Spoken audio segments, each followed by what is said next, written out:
Hey guys, तो आज के इस वीडियो के अंदर हम एक्सप्लेन करेंगे व्हाट इफ का सीजन 2 का पहला एपिसोड। तो पहली कहानी बेस्ड है what if nebula joined Nova corps. अब जिनको याद नहीं उनको याद दिला दूं कि guardians of the Galaxy movie में हमें जेंडार्क नाम का एक प्लेनेट दिखाया जाता है जहां पर रोनन हमला करने वाला होता है। वही प्लेनेट है जेंडार्क और वहां जो सोल्जर्स है उन्हें ही कहा जाता है नोवा कॉर्प्स। तो होता क्या है कि इस यूनिवर्स में रोनन थेनोस को डबल क्रॉस करता है और उसे मिटा देता है, मतलब खत्म कर देता है, जिसके वजह से नेबुला भी मर रही होती है स्पेस में कि वहां पर नोवा प्राइम आकर उसको बचा लेती है। फिर उसे नोवा कॉर्प्स ज्वाइन करवाती है जहां पर वो मेहनत से अपने रेपुटेशन बनाती है और कुछ स्टार्स अर्न करती है। फिर हमें दिखाया जाता है कि रोनन जेंडार्क पर हमला करने वाला होता है, तभी नोवा प्राइम वहां पर एक प्रोटेक्टिव शील्ड लगा देती है जो कि 50 साल तक जेंडार्क को बचा सकती है। तो ये प्रोटेक्टिव शील्ड को रोनन क्रैक नहीं कर पाता है और इसके बाद 5 साल गुजर जाते हैं। फिर अचानक से हमें कुछ क्राइम होते हुए दिखने लगते हैं और इसी के साथ एपिसोड शुरू होता है जहां पर हमें दिखाया जाता है नेबुला एक ऐसी जगह गई है जहां उसे योंडू की डेड बॉडी मिलती है। वहां बाकी कॉर्प्स मैन आते हैं और वह नेबुला को ताना मारते हैं क्योंकि वह थेनोस की एडॉप्टेड बेटी थी और ब्लैक ऑर्डर से बिलोंग करती है। उसका जो पास्ट है उसी की वजह से ताना मारा जाता है, जिसको सुनने के बाद नेबुला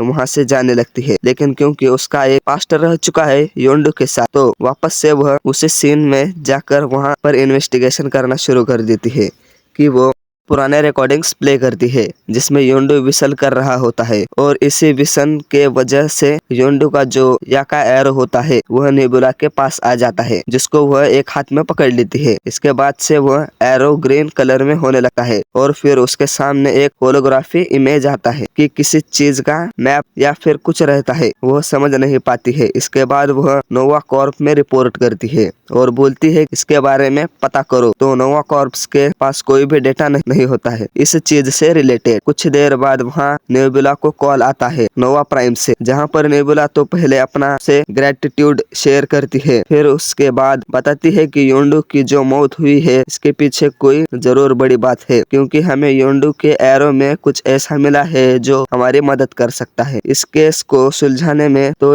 यहाँ पर जो नोवा प्राइम रहती है वह कहती है मुझे तुम पर पूरा विश्वास है नेबुला, तुमको जो करना है करो। इसके बाद नेबुला हॉवर्ड द डक के क्लब में जाती है जहाँ पर हम देखते हैं कि डायरेक्ट हॉवर्ड से पूछती है कि इंसेक्ट के बारे में बताओ, जिस पर हॉवर्ड द डक कहता है कि तुम्हें ऐसा क्यों लगता है कि हर सवाल का जवाब मेरे पास मिलेगा। इसके बाद हम देख पाते हैं कि वहाँ पर कॉर्ग आता है जो कि बताता है कि यह तो डेटा कौन है जिसमें काफी सारे चीजें हैं, जैसे कि यह प्लेनेट में कहाँ पर क्या क्या है, प्लस जो प्रोटेक्शन शील्ड लगाई है उसके भी फोर्स वहाँ पर है। नेबुला समझ जाती है कि इसका इस्तेमाल करके उन शील्ड को डाउन किया जा सकता है, इसलिए पहले इसे डिस्ट्रॉय करना होगा। तो यह प्लान सुनते ही हावर्ड द कहता है कि बहुत ही खराब प्लान, एंड अगर तुम्हें इस प्लान को एग्जीक्यूट भी करना हो तो तुम इसे कैसे करोगी, तुम इस जगह पर पहुंचोगी कैसे।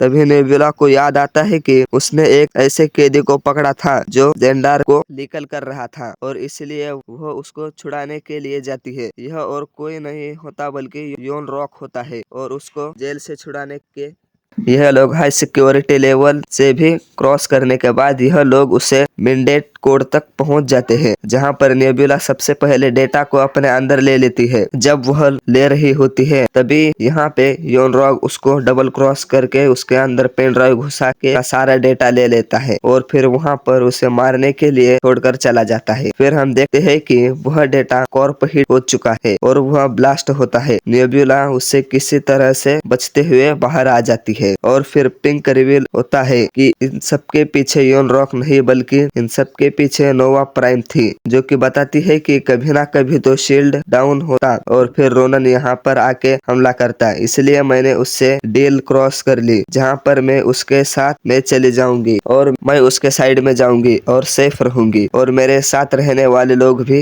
इसके बाद वह लोग भी वहाँ से जाने लगते हैं और बाकी नोवा कॉर्प्स कहती है कि नेबुला को ठिकाने लगाओ। यहाँ पर बाकी नोवा कॉर्प्स नेबुला को बहुत ही ज्यादा टॉर्चर करने लगते हैं और यहाँ पर किसी तरह से बचती है। नेबुला वहाँ से भागने की कोशिश करती है और बहुत ही ऊंचाई से गिरती है, जिसके बाद से वह वहाँ पर मौजूद नोवा कॉर्प्स को लगता है कि नेबुला मारी गई। वह बस असल में नेबुला वहाँ पर बच जाती है और फिर से हावर्ड द डक के पास जाकर कहती है कि मुझे गन्स चाहिए, रिपेयरमेंट चाहिए और मुझे यह सब जल्दी चाहिए। लेकिन इतना बोलते ही वह यहाँ पर ऑफ हो जाती है, जिसके बाद से कॉर्ग उसको वहाँ से रिपेयर करता है, एक नई बॉडी देता है। जिसके बाद नेबुला हावर्ड द डक से कहती है कि मुझे गन्स चाहिए, जिस पर हावर्ड द डक कहता है कि तुम्हें ऐसा क्यों लगता है कि मेरे पास गन्स होंगे, होते भी तो मैं तुम्हें क्यों दूं। जिस पर नेबुला कहती है नोवा प्राइम ने रोनन के साथ हाथ मिला लिया है और जेंडार्क खत्म होने वाला है। जिस पर हावर्ड द डक कहता है कि इससे मेरा क्या फायदा और मुझे इस बात से कोई फर्क नहीं पड़ता। इस पर नेबुला कहती है कि अगर जेंडार्क नहीं रहा तो तुम्हारे इस लीगल पावर का लाइसेंस भी नहीं रहेगा। इतना सुनते ही हावर्ड द डक तुरंत गन्स वन्स निकाल कर रेडी करता है अपनी टीम को और फिर यह लोग निकल पड़ते हैं नोवा प्राइम के और जहां हम देख पाते हैं कि नोवा प्राइम उन कोड्स को अपलोड कर रही होती है, जिसके वजह से वह शील्ड ओपन होने लगती है। वहीं दूसरे और नेबुला और उसकी टीम नोवा प्राइम के पास पहुंच जाती है कईयों को ठिकाने लगाने के लिए। और यहाँ पर एक बिग ट्विस्ट रिवील होता है और वह यह रहता है कि रोनन जब जेंडार्क के एरवा स्क्वायर के अंदर एंट्री कर रहा होता है तब वह शील्ड अपने आप बंद होने लगता है, जिसके वजह से जो रोनन का जहाज होता है वह तबाह हो जाता है। और फिर हम देख पाते हैं कि